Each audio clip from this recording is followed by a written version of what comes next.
आप देख रहे हैं केडी न्यूज़।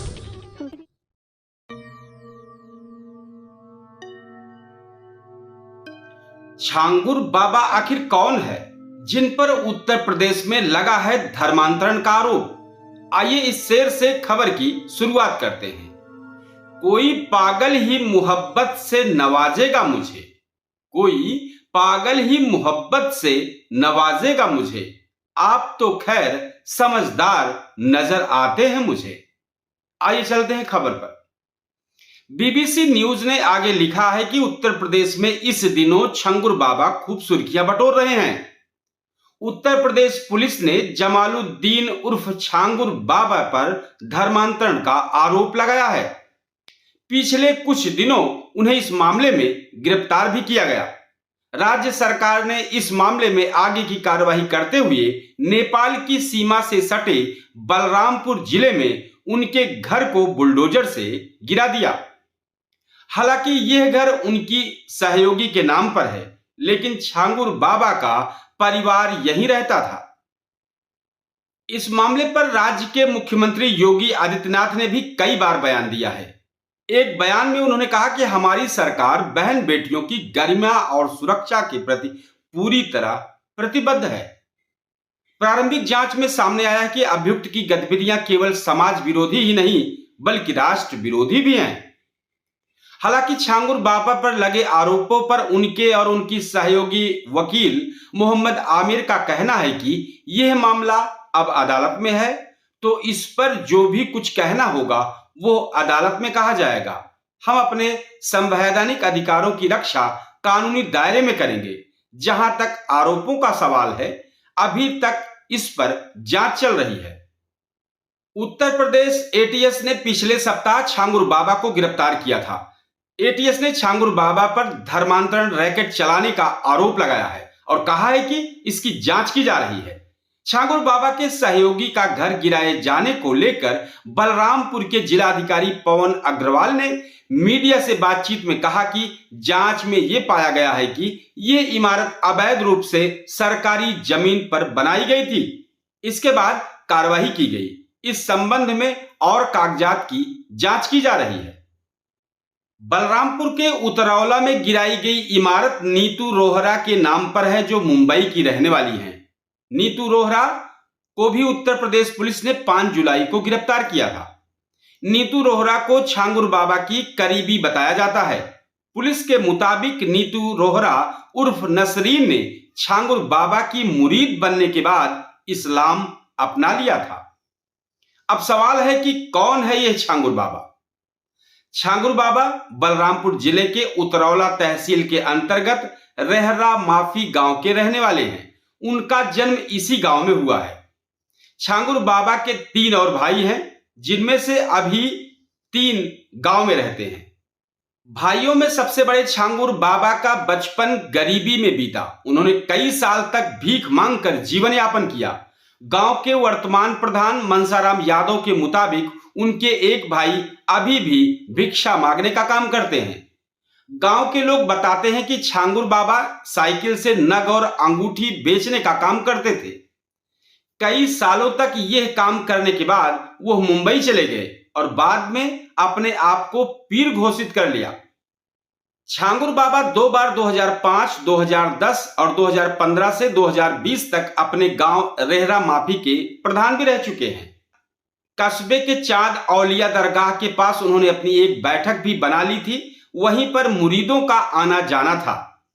प्रधान मनसाराम यादव का कहना है कि साल 2020 के बाद बाबा ने गाड़ी वगैरह खरीदी। जिस घर को गिराया गया है उसके निर्माण को लेकर बसीबुद्दीन उर्फ बब्बू से छांगुर बाबा का विवाद हुआ था। पैसे के लेन देन से विवाद बढ़ा और दोनों के बीच झगड़ा हुआ था। स्थानीय लोगों के मुताबिक निर्माण में तय रकम को लेकर विवाद बढ़ गया था। स्थानीय निवासी एमन रिजवी के अनुसार छांगुर बाबा के सहयोगी बबलू चौधरी ने लगभग 1 साल पहले उनके खिलाफ अवैध धर्मांतरण की शिकायत की थी। इस शिकायत के बाद कई संगठनों ने प्रशासन से कार्रवाई की मांग की थी। छांगुर बाबा ने बबलू के खिलाफ स्थानीय थाने में मुकदमा दर्ज कराया था। जवाब में बबलू ने भी मुकदमा लिखाया था। इस मामले में बबलू चौधरी से संपर्क नहीं हो सका है। छांगुर बाबा के खिलाफ प्रवर्तन निदेशालय यानी ईडी ने भी केस दर्ज किया है। अब ईडी इसकी जांच करेगी कि छांगुर बाबा के पास पैसा कहां से आ रहा था। उत्तर प्रदेश एटीएस ने छांगुर बाबा पर कई गंभीर आरोप लगाए हैं। यूपी के ADG law and order Amitabh yes ने पिछले दिनों पत्रकारों से बातचीत में कहा था, यह एक बड़ा धर्मांतरण रैकेट है जिसकी जांच एटीएस कर रही है। बुलडोजर से छांगुर बाबा का घर गिराए जाने के दौरान वहां केवल उनकी बहू साबिरा महबूब मौजूद थी। उन्होंने मीडिया से बातचीत में कहा कि 1 महीने से पुलिस घर को घेरे हुए है, छोटे बच्चे डरे हुए हैं, पुलिस ने घर पर लगे सीसीटीवी कैमरे भी तोड़ दिए हैं। यह उनका आरोप है। साबिरा के पति को पुलिस पहले ही गिरफ्तार कर चुकी है। गांव के लोग इस मामले पर बात करने से कतरा रहे हैं। उतरौला के स्थानीय पत्रकार वाजिद हुसैन ने बताया कि छांगुर बाबा के संपर्क में कई प्रभावशाली लोग थे। वो अपने गांव रेहरा माफी के 2 बार प्रधान रह चुके हैं। उतरौला तहसील में वो प्रॉपर्टी की खरीद फरोख्त का काम भी करते थे, जिससे कई लोग उनसे जुड़े हुए थे। एटीएस का दावा है कि धर्मांतरण को लेकर छांगुर बाबा के खिलाफ कई शिकायतें भी दर्ज की गई है। पुलिस के मुताबिक आजमगढ़ के देवगांव थाने में भी छांगुर बाबा के सहयोगियों और रिश्तेदारों के खिलाफ अवैध धर्मांतरण का मुकदमा दर्ज किया गया है। रेहरा माफी गांव के निवासी फूलचंद्र पांडे ने पत्रकारों से बातचीत में कहा कि कुछ साल पहले तक वो अंगूठी और नग बेचते थे, बाद में गांव के प्रधान चुने गए। इतना पैसा कैसे आया इसकी जानकारी नहीं है, वो तो वही बता सकते हैं, लेकिन गांव में कभी कोई संदिग्ध गतिविधि नजर नहीं आई। एडीजी अमिताभ एस कहते हैं कि गैंग के सदस्यों ने अपने और अलग अलग संस्थानों के नाम पर 40 से ज्यादा बैंक खाते खुलवाए थे, जिनमें लगभग 100 करोड़ रुपए का लेन देन हुआ है। हालांकि उनके गांव के रहने वाले फूलचंद पांडे का कहना है कि हमसे उनकी मुलाकात होती रही है, लेकिन यहां धर्मांतरण की कोई गतिविधि सामने नहीं आई। बाहर क्या हो रहा था इसके बारे में उन्हें जानकारी नहीं है। स्थानीय लोगों के मुताबिक नग और अंगूठी बेचने के सिलसिले में छांगुर बाबा का मुंबई आना जाना होता था। पुलिस ने बताया कि नबीन रोहरा उर्फ जमालुद्दीन और उनकी पत्नी नीतू रोहरा उर्फ नसरीन की मुलाकात छांगुर बाबा से मुंबई में हुई थी।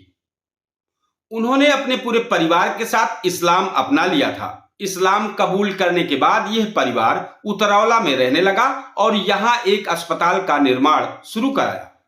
पुलिस ने छांगुर बाबा को सह अभियुक्त नीतू रोहरा उर्फ नसरीन के साथ 5 जुलाई को गिरफ्तार किया था। सभी अभियुक्तों पर विदेशी फंडिंग के जरिए करोड़ों रुपए की संपत्ति अर्जित करने का भी आरोप है। इसी कारण इस मामले की जांच ईडी भी कर रही है। इस मामले पर मुख्यमंत्री योगी आदित्यनाथ ने कहा कि उत्तर प्रदेश सरकार कानून व्यवस्था को लेकर किसी भी प्रकार की ढिलाई नहीं बरतेगी। अभियुक्त और उनके गिरोह से जुड़े सभी अपराधियों की संपत्तियां जब्त की जाएगी और उन पर सख्त कानूनी कार्रवाई की जाएगी। इससे पहले 8 अप्रैल को पुलिस ने बाबा के पुत्र महबूब और सहयोगी नबीन रोहरा को गिरफ्तार किया था। यह खबर बीबीसी न्यूज रूम की ओर से प्रकाशित की गई है, जो हम आपको बता रहे हैं। हम इस तरह की तमाम खबरें आप तक पहुंचाते रहेंगे। आप हमारी इस खबर पर अपनी राय कमेंट बॉक्स में जरूर दें। हम इस तरह की तमाम खबरें आप तक रूबरू कराते रहेंगे। हम एक नई खबर पर फिर आपके सामने आते हैं। तब तक के लिए जय हिंद। आप देख रहे हैं केडी न्यूज।